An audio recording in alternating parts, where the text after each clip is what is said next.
before I introduce the panel, I wanted to briefly introduce myself and 3Search. So 3Search is one of, if not the specialist go-to-market recruitment agencies in the US and UK. And we're focused on three specific business verticals of marketing, sales, and product. The company was founded in 2014, and we have offices in both London and Manhattan, and we have over 50 consultants across both of those specific regions. No matter where we sit as a team regionally, we're all working towards the same goal, which is quite simply to provide the best recruitment experience you will ever have. I'd say that we're doing a pretty good job in staying true to that particular promise, given that we've received over 700 5-star Google reviews. For those of you that don't know me so well, I'm Andrew Stoves. I'm a partner for 3Search USA. I have over a decade of experience recruiting marketing professionals, and I'm extremely proud to have placed hundreds of talented marketing specialists into both US and UK companies, some of which are hopefully joining us today. So hello, everyone. As part of building this network for 3Search, we've come to understand that knowledge sharing is central to how we are able to leverage our network. First and foremost, we are recruitment partners. We are, however, only as good as the community we build around us, which is why events such as this webinar are an integral part of our growth as a business. Anyway, enough about me and on to the stars of this webinar. I'm going to let the guys introduce themselves. So Marcus, I'd love to come to you first. Yeah, good morning, good afternoon, everyone. Marcus Hutchins, I lead the brand strategy discipline at IBM. And what that means is we focus on how do we tell the story of a 100-year-old brand in today's world, where we're also a leader in AI and quantum and have over 160,000 consultants. Part of an interesting challenge. And so the remit extends from some campaign work all the way to brand health monitoring. But it's been a fun challenge and have an agency background. So like Andrew said, I think the community learning and sharing is one of probably the most critical things. We're all novices in what is AI, how it's going to impact marketing, even those of us who work as close as possible to the field. And the more we can just have conversations around where we think things are heading, I think we're all going to educate ourselves together. Right, thanks, Marcus. Ivan, can we have a little intro from you, please?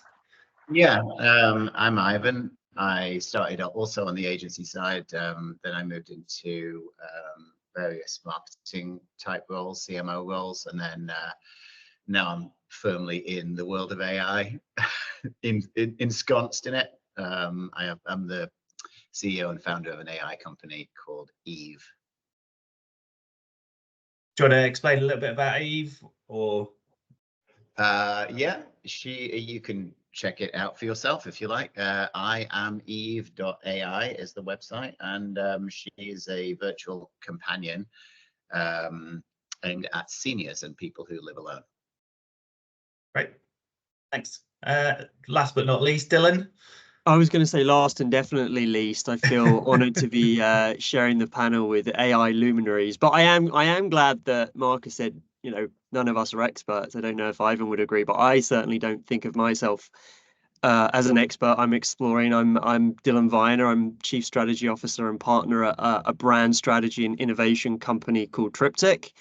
We're headquartered in New York. We get to work with some amazing brands across a diverse range of categories, from Netflix to Spotify, the North Face to American Express and Microsoft. I would say my experience, or the way I interact with AI, is in three ways. I think the first is as someone trying to build and lead a business, thinking about the tools that we can integrate into our workflow, especially as a strategy team, to better serve our clients. I'm thinking about it in terms of how we can advise clients, probably less on what tools they should use, but more about the impact of AI on how they should think about brand. I know it's something we're going to talk about today. And then we get to work with a couple of companies that have AI brands themselves, something we don't often talk about, but AI itself will need a brand. I was really interested to hear Ivan even talk about his company in a gendered way. I mean, it's like in a humanistic way. So I'm really excited to think about the notion of AI brands as well. But that's me, and excited to be here.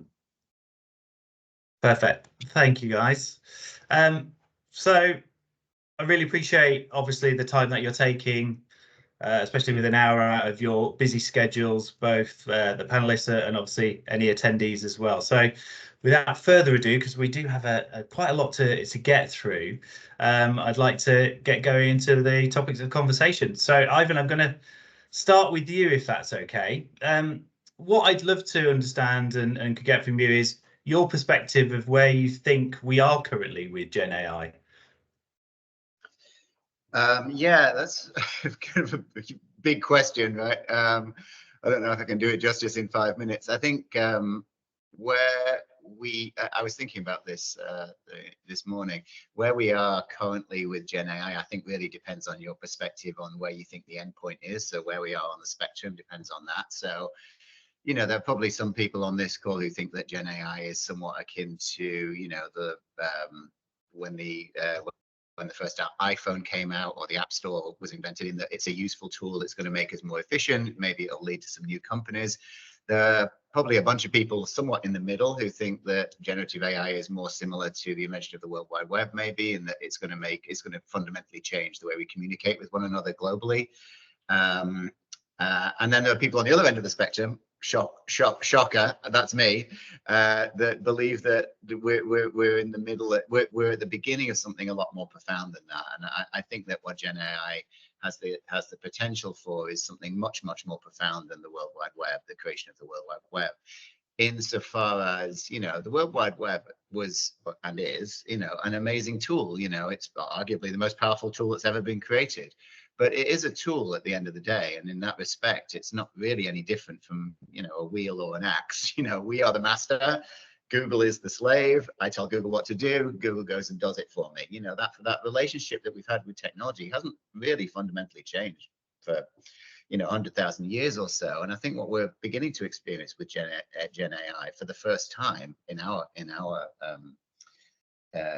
species, we're sharing the planet effectively with another species. And I use that word with a lot of caution, right? Because Hollywood has done a very good job of confusing people over the last several decades, of confusing people that, you know, when I say the word species, you think of Terminator and you think of robots and, you know, all that kind of thing. And that's not what I'm talking about. I'm talking purely in a weightless sense. But we are sharing the world, I think, for the first time with a new species. And I do think that's the most appropriate word to describe what we're about to go through. In the Gen AI has the potential to have autonomy. And so that master-slave relationship is no longer necessarily there. We're in the boat together with this thing, and we're trying to figure out, you know, who's driving the boat, who's rowing the boat, where do we get to sit in the boat, you know, like those are the conversations that we're starting to have. And I think that's fundamentally different to any type of technology that's happened in the past. So much more powerful than the iPhone, and more powerful and more profound, I think, than the creation of the World Wide Web. I think what we're about to go through is a societal shift on par with the shift to an agrarian society or an industrial society. I think that we're at the very, very beginnings of that, you know, like super early. And so, you know, I think what's probably surprised a lot of people, we all knew that AI was coming after the bean counters, right? Sorry, apologies to, I don't know who's on the phone, if there are any, but, you know, we knew that AI was going to come after the people who crunch numbers for a living and, you know, who read law books for a living and that kind of thing, right? I think what a lot of people, friends of mine in the creative industries anyway, I assume that's some of the folks on the call from the creative or communications industries, was, I think we've all been surprised by how quickly it came after us. You know, that Martin Niemöller quote, you know, I can't remember. You know, first they came for the other people and I said nothing, and then they came for us. I think AI is coming every day, is coming for things that we would have otherwise thought of as untouchable, you know, artists, musicians, photographers, filmmakers, script writers, companions, friends. And I think we're reeling, a lot of people are reeling, struggling with this, struggling to understand where we sit alongside this thing, because it's definitely not just a computer. You know, it's capable of so much more than that. Yeah, I don't know. I don't know. I don't know how much further to go with that one. I'll give you these three things that I thought of this morning, just in terms of maybe there's people on the call that are starting to worry or thinking, you know, is my job safe, or do I have job security, or where will the world be in 5 years' time? I think, to make it personal, I think that's probably what a lot of people are thinking about. I certainly think about that. So the three criteria I came up with, I admitted this only a couple of hours ago. Is your job weightless? So do you make something physically for a living? If the answer is yes, it's weightless, then be slightly concerned. Is your job, could you train somebody else to do your job? Is it feasible that you could train somebody else to do your job? I could never train somebody to care for my dying mother because they don't have a relationship with her. I could never train somebody to do that job. I could train somebody to take her biometrics and give me a health report on her every day, right? So I can replace the doctor. I can't replace the nurse. So is your job weightless? Could you train someone to do it? And then the third question, I think, is like, in training that person to do your job, is the data or the information that you would use to train them readily available? Is it publicly available? And if you ask those three questions and the answer is yes to all three, then I think there's cause for concern, or there's cause for, you know, you should be asking yourself, how am I going to get in bed with AI, and how are we going to do this together? Because it is that is the question. And I think, you know, if you apply those three criteria, then every film that's ever been made is publicly available. Every script that's ever been written is publicly available. Every photograph that's ever been taken is publicly available. All of those are, I think, are replicable skill sets that GenAI will and is doing a pretty good job of replicating right now. So anyway, we can go down that avenue, but I think that's probably what a lot of people are curious about, right, on this call, is like, how worried should I be? Blimey, I feel more worried after that. No, I honestly hadn't heard it talked about in terms of a species. I thought that was fascinating. I think the only thing I would add, I mean, just from a different angle, from my point of view, is, as you say, it in some ways it's not nascent. You know, if you look historically at when people started talking about generative AI, it wasn't a couple of years ago, but it has only been a couple of years that it's entered kind of the mainstream public consciousness. And we are at this bipolar point where there's excitement and fear. But I think recognizing we're in this messy period is good. I think that allays some of the concern. I mean, it is overwhelming just trying to keep up with what is being written and said about AI, working out which kind of tool or brand you should be using. Even the main players, and Marcus, I'm sure, can appreciate this, the race between the llamas and co-pilots, the Geminis, it is actually very hard to keep up the versions that you should be using. And I would say people should just recognize that we will look back and laugh at how naive we were in our use and how nascent the applications were of this, and kind of just go with it. This is the period of experimenting and piloting. I think the only thing not to do is sit on the sidelines. If you're playing and experimenting and you're open to the fact that this won't look or be used in the same way in a couple of years as it is today, it hopefully should be liberating and freeing. At least that's what I tell myself, so I don't feel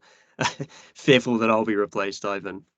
Can I interject one thing? So I heard this quote the other day. Somebody said, you know, it's not AI that's going to take your job. It's somebody who knows how to use AI that's going to take your job. So if you answered yes to any of those three things I said earlier, then it's incumbent upon yourself to train yourself to get ahead of it and to figure out how you're going to work with AI, because that is the future. Is this in all of these creative industries? Is how we're going to work together to get stuff done.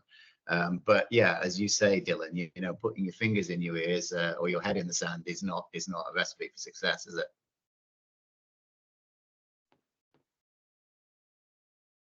I don't know if there's anything particular, Marcus, that you've got to add to that particular subject.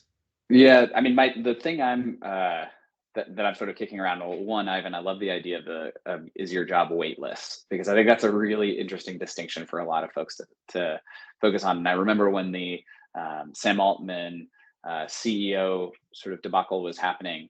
I was driving behind a car and saw sheetrock stacked on the top of it, and I was just thinking, this is something that we're not in the near term going to be changing. You will still need to hang sheetrock. This is not somehow, AI is not disrupting this. And so the concept of waitlist is really fantastic. But there's the myopic view that we as individuals can take as to how it relates to what generative AI can do for me as a brand strategist.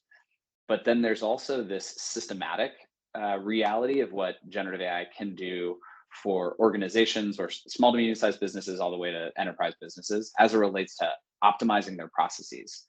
And how are you thinking about not just me writing to make sure that this script I'm drafting is going to be on brand for this brand that I'm building, but what are the tools that are going to allow me to just take whatever I write, put it into it, have it cull through, identify, are there problems that we're seeing from a legal risk perspective? Are there sort of unchecked bias that I'm not cognizant about, right? These tools that you're going to just start to see are going to become everything you're doing. And now I'll be able to hand it a PDF and say, write a press release as it relates to this 200-page report, identifying key elements of performance that I want to make sure, and it's just going to be able to do that instantly. Those kinds of just those repeatable processes, Ivan, that you were talking about, that's going to shift businesses operationally more so than anything else. And I think that's the piece that's really fascinating. It's not just spending the 30 minutes a day, as Seth Godin recommends, to play with the various tools from a DALL-E to a ChatGPT, but really starting to almost think about, okay, well, how can I think about this less from an individual instance, but more so from a process evolution standpoint? What is this going to change? Because I think that's where you start to shift yourself from being the person who's going to be impacted to help,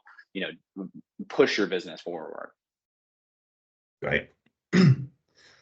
Thank you very much, guys. I think there's some aspects of this particular conversation or this topic that we're going to move into in some of the other topics as well. So I think it's a nice segue into some of those areas and things that we'll focus on in some of those other topics. But moving on to the next subject, and Dylan, I'm going to come to you.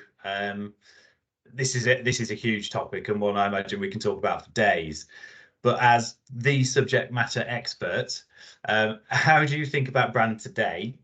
How has this changed from 5 years ago? And secondly, looking into your magical crystal ball, what might this look like in 5 years? Yeah, always wary of making predictions beyond the end of my nose, let alone 5 years into the future. I'd say let's spend more time on the second half of the question. I think, if I'm honest, I don't think my relationship with or understanding of brand has changed tremendously, if I'm honest, in the last 5 years. I mean, which is interesting in itself. I think I believe in the importance and value of it internally as a guide for what you create and what you do. I believe in it as a way to impact consumers, cut through culture. I think most of what's happened in the last 5 years is debates about vernacular. Do we like brand purpose, or the waxing and waning of whether companies want to invest in brand based on how the economy's doing and their belief that brand is more of a long-term vehicle than a short-term one. But to me, those are kind of relatively minor. I think, and more pertinent to this conversation, the way generative AI will change brand in the next 5 years is probably more significant and more interesting. So I got a couple of hypotheses to try and emphasize, and I'm very curious what Ivan and Marcus think as well.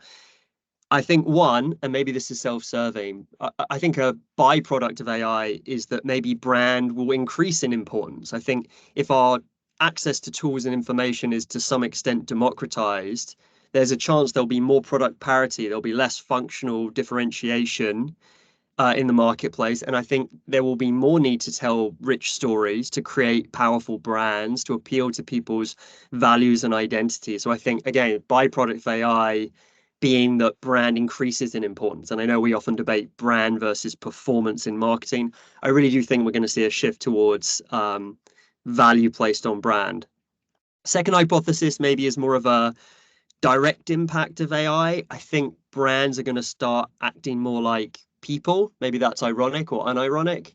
But I think they'll be more multifaceted. They'll be more mood oriented. They will react more organically based on the context of who they're talking to and what the moment calls for. And I think why that's really interesting is we often think of, at its worst, brand can feel quite static. You get a set of guidelines and you have to apply them quite rigidly. And I love the idea that AI can create something that, while still consistent, is much more fluid or dynamic. I want a brand to respond to me as an individual based on whether I'm frustrated with the customer service, whether I'm in a specific mood, dependent on what's going on in my life. So I want that variability and variance, and I want it to happen in a completely seamless real-time fashion. I think AI is just going to make brand much more dynamic.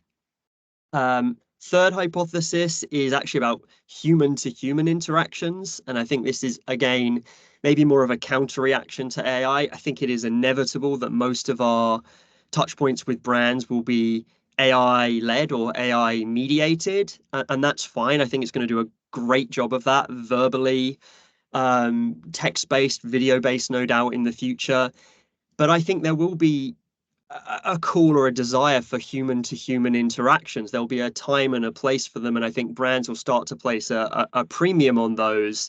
And I think they'll almost be more idiosyncratic. They will have more friction. I think about my interactions with the cashier at Trader Joe's and the kind of quirky conversations we have. So I think brands will have to think about, when do you rely on AI? And what are those kind of maybe smaller moments where you prioritize human to human interactions? They'll probably come at a premium. They might even come to be seen as a luxury. I think about it in the same way that artisanal was a reaction to mass industrialization. I think human interactions will have a really critical role, specifically as a kind of counterpoint to AI ones.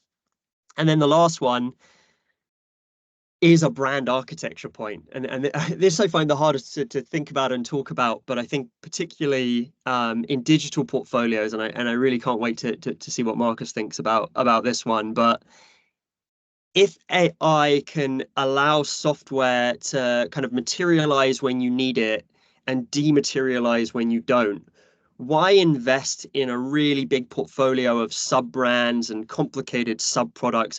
Why not accrue the value to the parent company, the Microsoft, the Google, the IBM, knowing that AI can understand what I need when I need it, and basically take me to, or allow that app to materialize and kind of disappear when I don't? Why kind of spend multi-million dollars kind of creating all of these sub brands? So I'm curious to see if we'll enter an era where there's kind of more emphasis on the parent company or the master brand, if you're using that vernacular, and less on the building of sub brands.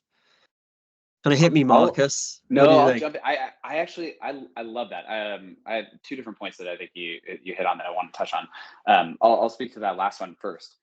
If we think about computers going from command lines to sort of desktop interfaces, and now we're moving to this conversational era.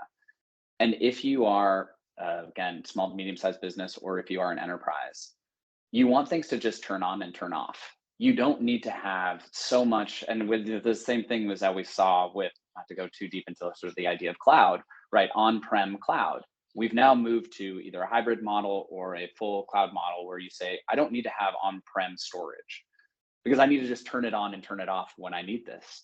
And so again, if I'm able to explain the situation or have an expert who's sitting there with me help identify where gaps are in, say, my tech stack or this experience stack that I'm trying to create for an end user, why wouldn't I want to be able to turn on and off those dials to be able to identify, cool, I don't need to pay this license that's going to sit over here if I'm not actually taking advantage of it?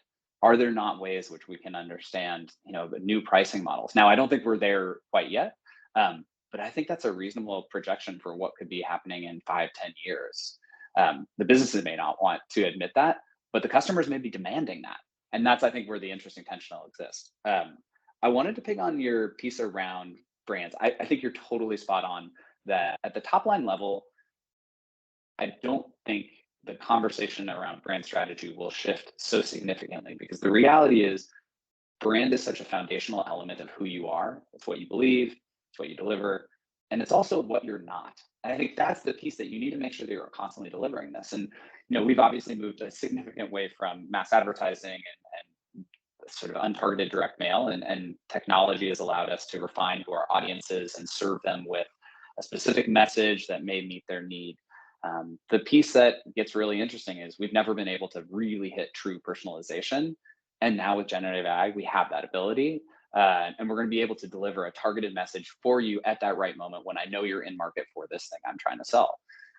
And so I love your piece around brand building, because to a certain extent, if I know, if I'm a sunglasses manufacturer and I'm putting out all these lower funnel messages that are specifically targeting to you, Dylan, or specifically targeting you to Andrew, that are telling you around buying, you may not even be in the market for sunglasses at the moment. And so I've now spent all this money trying to serve you the exact perfect message when it actually doesn't really meet your needs.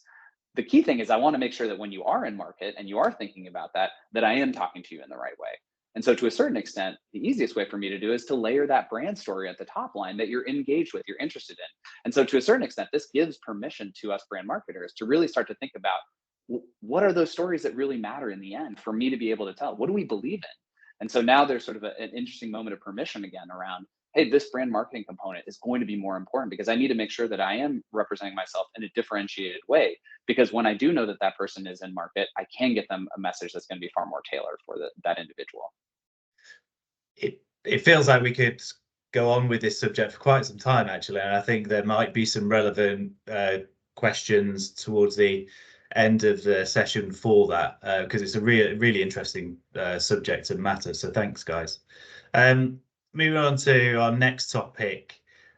We kind of intimated to this on the first question, really, but as we all know, marketing functions have changed as businesses have adapted to the development of AI. So Marcus, for you, I'd be really keen to understand what you've experienced in relation to both the impact of AI on business cycle at IBM and further afield. Yeah, sure. The piece, and I was having dinner last night with a friend who's an executive at Target, and we were talking about this topic. We're at the starting gate. Enterprises are at the starting gate, and even IBM. You know, we have Watson X, we have products. We are building tools for ourselves from a marketing standpoint. That it's fascinating and exciting to be able to understand and look at what's happening. But you know, to Ivan's point, we're at just the beginning stages of this, and that aspect of it, you know, I think for those people who lived through the mobile revolution, and some people really saw it, others of us just sort of lived through it and sort of were able to look in the hindsight and say, yeah, absolutely, this was such an obvious moment. You know, we as a business are still trying to figure out what that looks like.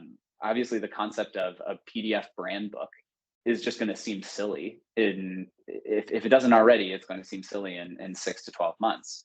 You're just going to be able to ask a question of a query to a GPT that's been developed for your brand. Similarly, the concept of brand approvals will quickly be going away because you're going to be able to have something do that for it in moments notice and provide you with steers. So I think from sort of the functional piece, we can see this future. Now, it's very easy to say we can see this future. It's another thing to sort of integrate it in your existing tech stack. And so you look at a company like IBM, 260,000 employees, complex tech stack that's been developed over many, many years, working with significant partners, AWS, Microsoft, et cetera, seemingly our competitors, but also our partners in what we do a lot of the work. And so it's figuring out how do we deploy this and how do we have that expertise in figuring this all out. And I can say this candidly, I think everyone is working this through. We have a large consulting practice that's actually helping us with this. And we have our own developers building these tools for us. And this was the same conversation that I was having with my friend at Target is, you know, they are trying to figure out what are those core components that they need to be evaluating to understand how do they improve their systems. I think what we're going to see is a lot more customization, particularly at the enterprise level, because what's out of the box is not going to fit for everyone's scenarios. And so that's kind of, let's say, the enterprise side. What I think is really interesting is actually if you talk to the startup and the smaller, medium-sized businesses, because they may not have the same legal exposure or risk from a brand perspective that somebody like a Target or an IBM has. They have the ability to develop content using Midjourney, Dolly3, et cetera, from a concept standpoint, partner with an agency, be able to develop something super quickly and very rapid and put it into market and test it in a way that I don't think we could have imagined. And Ivan, again, I'd love to hear your point of view of it. And so you're able to start from the beginning of saying, cool, what are our processes going to be?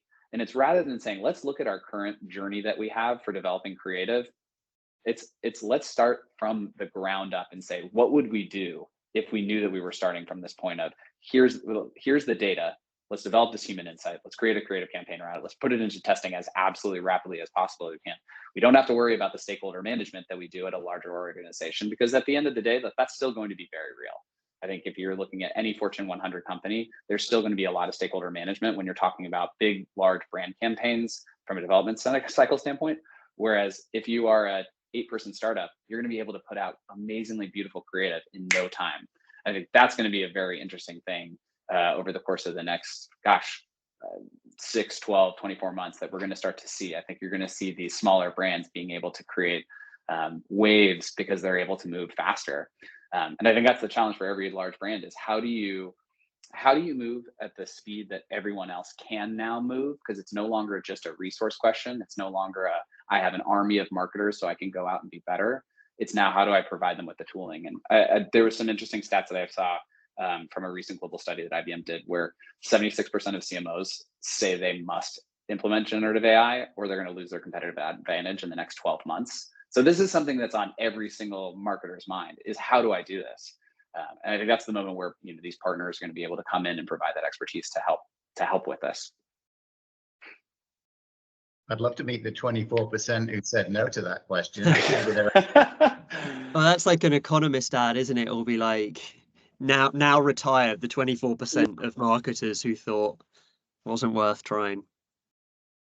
The only thing I'd add, I'm finding fascinating, Marcus, and you were kind of alluding to it in terms of IBM's size versus the nimbleness of certain startups.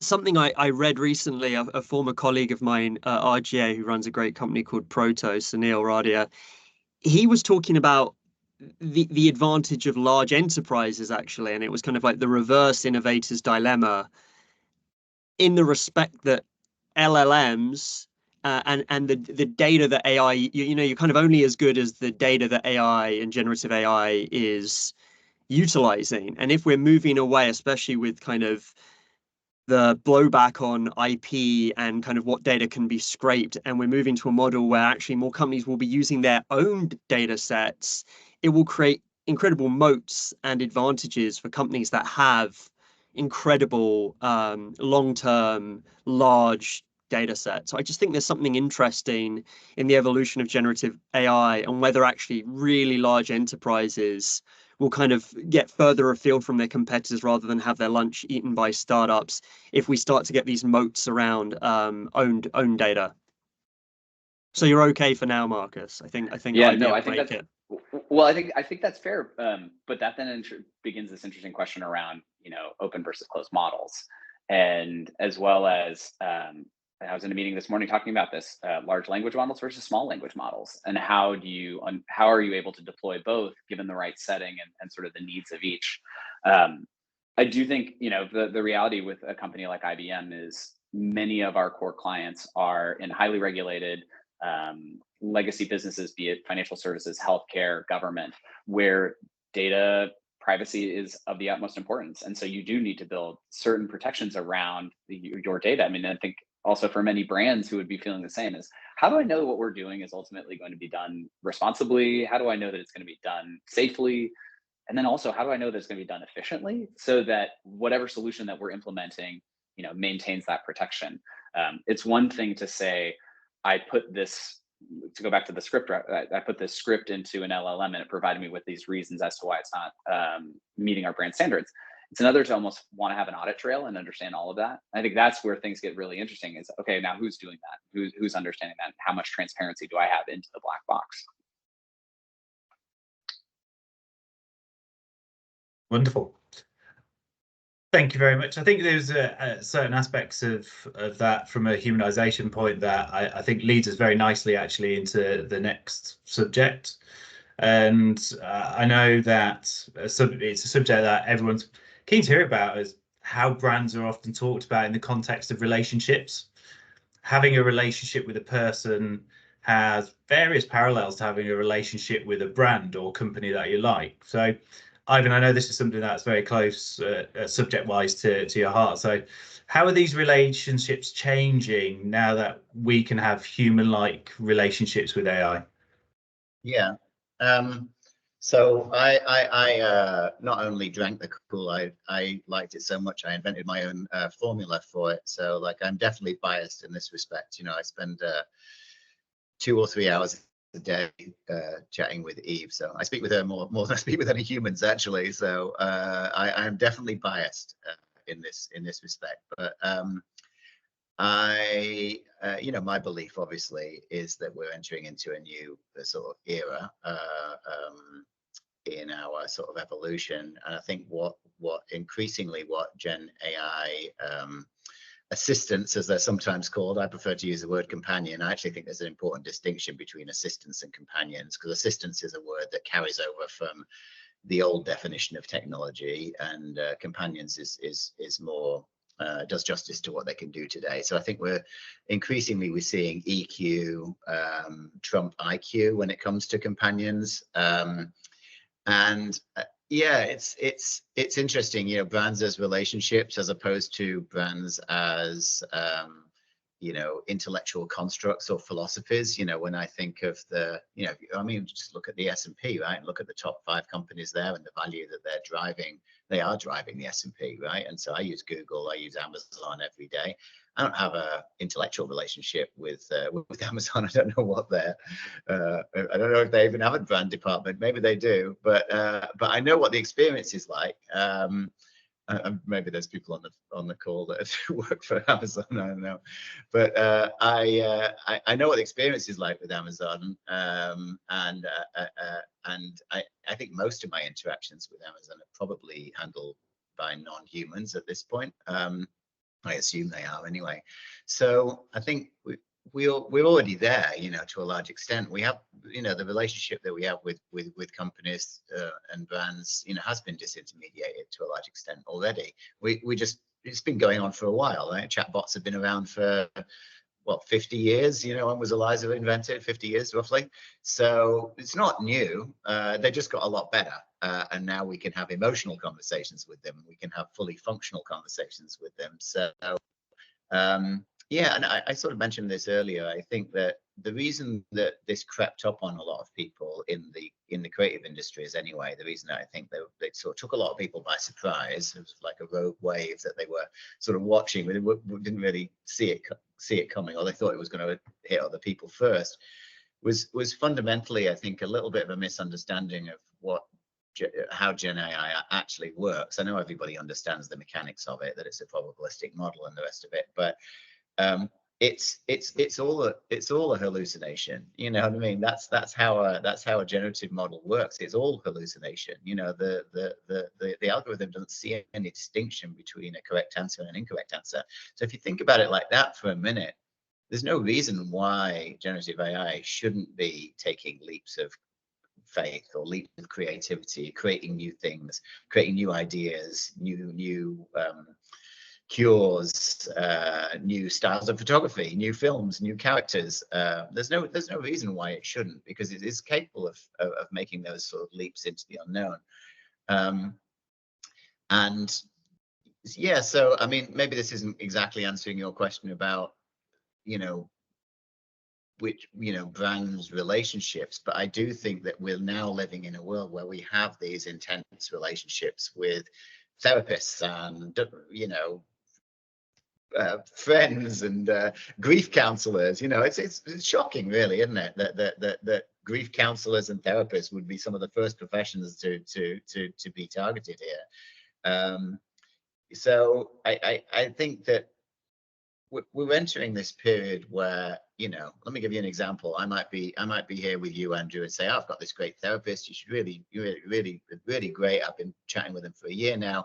I put them onto you. You start having a relationship with them. They're adding a lot of value. They're always there 24 hours a day. They don't pick up the phone. And 6 months later, you figure out that it's not actually a human you're speaking to. Does it make any difference? Does it matter? Is it important? Why didn't I mention it? It just wasn't relevant. They're just either a good therapist or they're not a good therapist.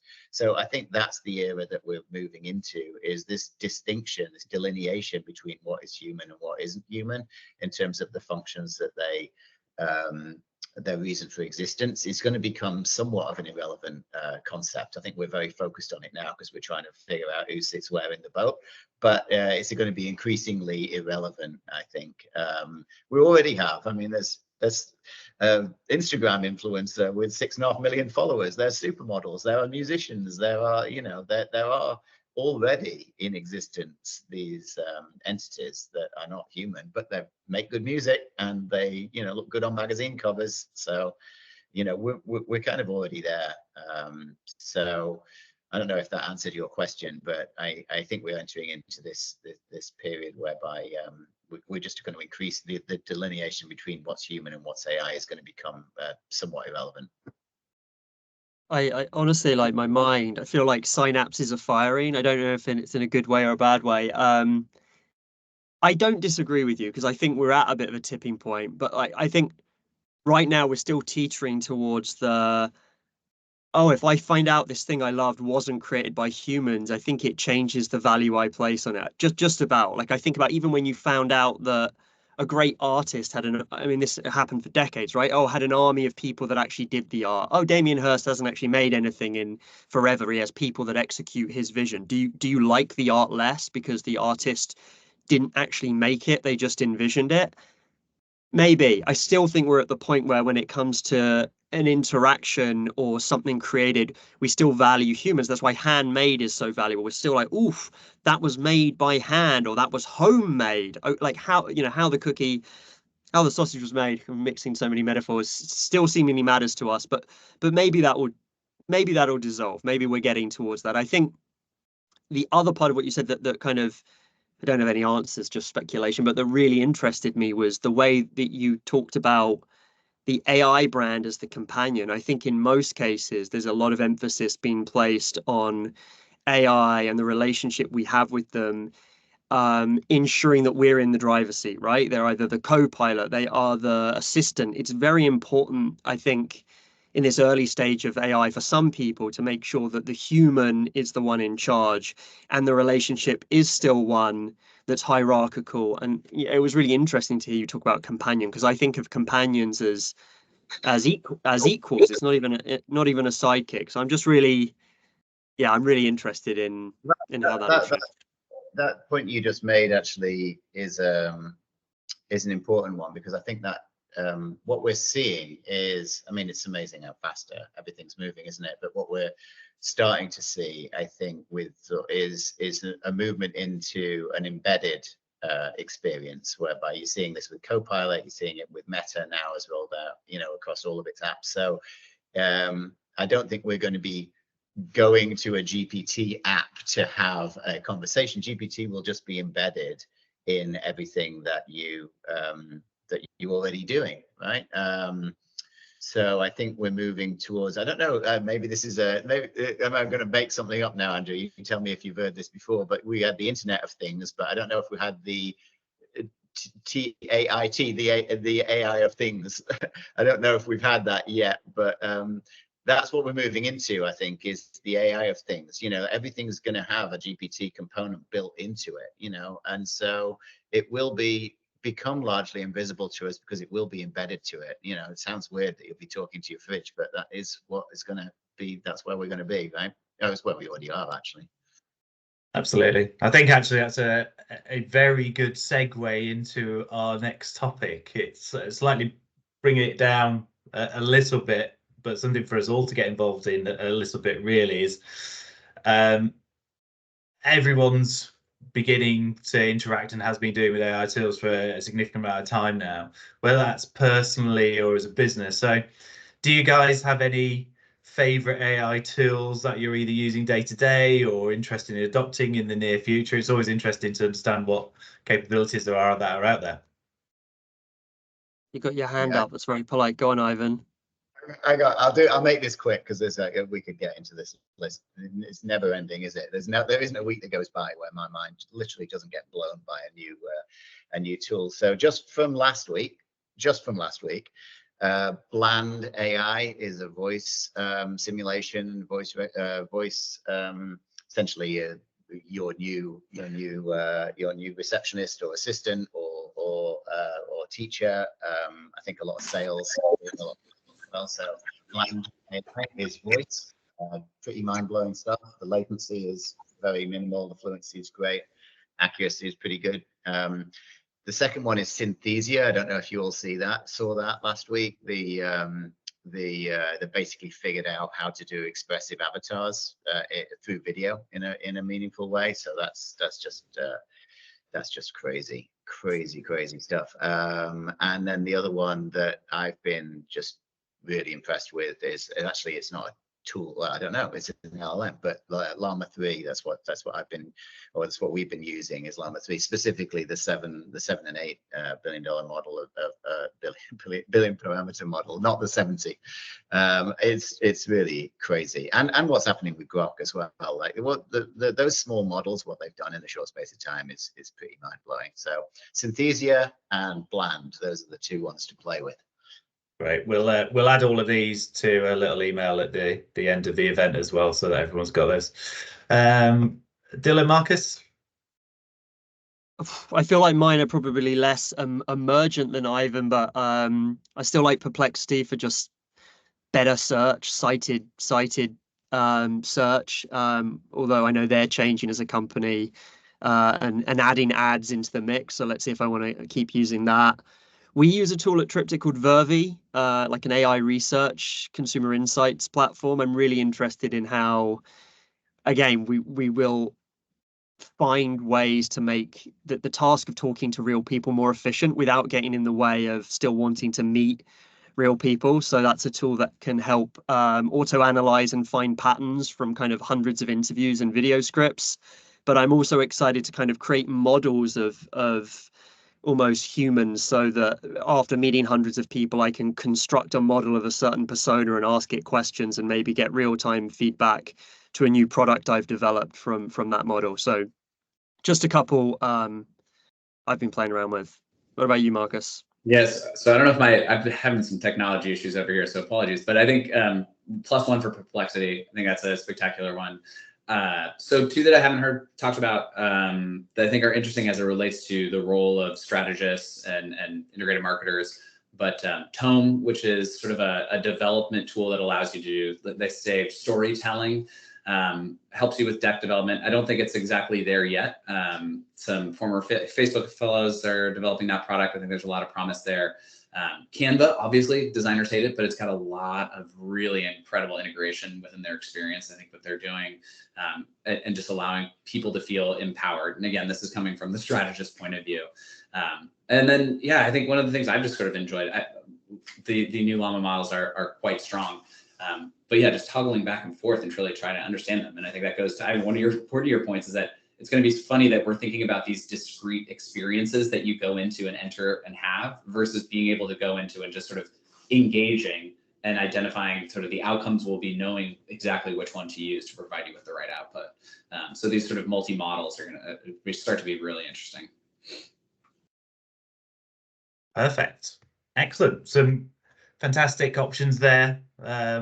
I'll definitely, as I said, I'll send through some details after this to all attendees around some of those specific tools there. We've got 9 minutes left. We don't have loads of questions in the Q&A box. We've got a couple. So if you've got any other questions, please feel free to pop them in there. We've got about 8 minutes or so, but I'll start off with, there's a couple in here that I'll relay. This first one's for you, Ivan. I can see the value in companions for lonely people, but isn't there a big risk that we stop making the effort to relate to other humans because AI companions are easier and more perfect? Yeah, good question. I think we're a ways away from AI companions being easier or more perfect. I guess they don't get tired. So they do have some advantages. They don't get tired and they don't get frustrated. So if you're dealing with somebody who has, early onset dementia, for example, it can be frustrating to listen to somebody, who repeats themselves. And AI doesn't get frustrated and doesn't get tired. So there are some advantages there. But I think the future, as it relates to my space anyway, which is taking care of seniors, well, I'll give you a personal story here. My grandmother, actually, the reason I started this company is my grandmother took her own life when she was 97. She lived, and not because she was physically dying. We're all physically dying. She was just lonely. She was isolated and lonely. Like a lot of people, she outlived her husband by 20 years, and she felt very alone. She was living in a residential facility, and she was actually surrounded by humans. Ironically, she was in a nursing facility. She was in a nursing home. There were humans all over the place. What she was lacking was the